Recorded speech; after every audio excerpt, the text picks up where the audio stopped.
Welcome back to part 2 of Reciprocate Bad News with faith, peace, patience, but don't panic because it will pass. So let's get into this part 2 as I transition from where I left you in part 1, pointing out that these are unprecedented times, prophetic times, may I add, that we haven't seen before. Consequently, they're unpredictable times, and I name the general outlets that a lot of the bad news that can impact us with fear and phobias and apprehension and worry and anxiety, if we buy into it face value, because things may not work out as we think or as we hear. So let's begin from there again. So again, things may not happen the way we think.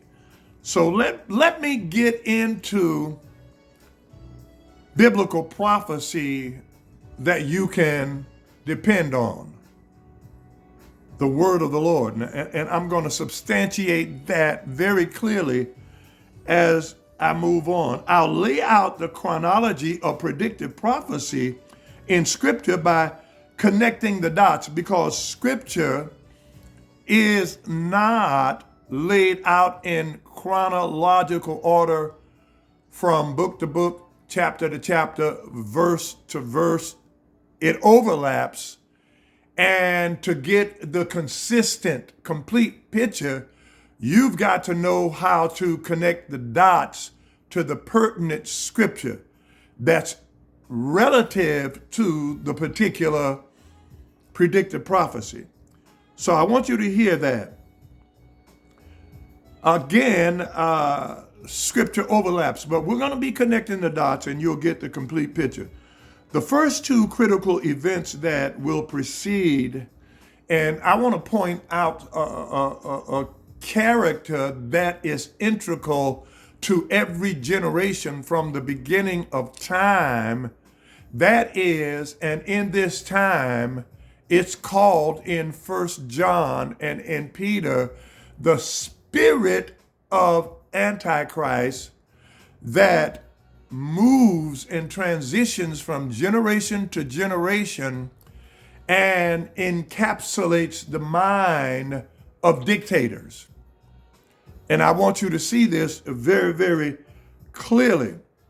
Now, that is the spirit of Antichrist is the very nature of spiritual warfare that I've dubbed cosmic spiritual warfare that affects the attitudes and the moods of the people in our world and in our worlds and in society. Now, I'm going to point out how that happens. I'm not talking about demonic possession, but I am talking about demonic spiritual influence. Just as we can be influenced by Christ, the Spirit of God, through our faith, just as we can be influenced by the perspectives of other faiths, we can be influenced by evil spirits that will ultimately affect and damage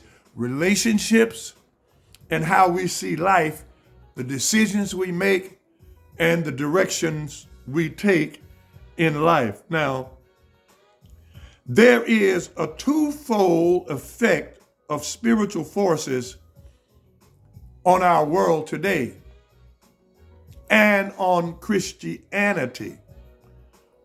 Well, I don't have to enumerate that because you know that there are Christian cults, and I'm not going to name drop those Christian cults. But there are cultic agencies and avenues in many of the religions, and then there are occultic activities. We'll talk about that later on. Now, the first effect is there before I'm pointing out, let me qualify. I'm pointing out the difference between the last days that began at Pentecost and the end times. So you come back and hear about that as we segue and transition into part 3.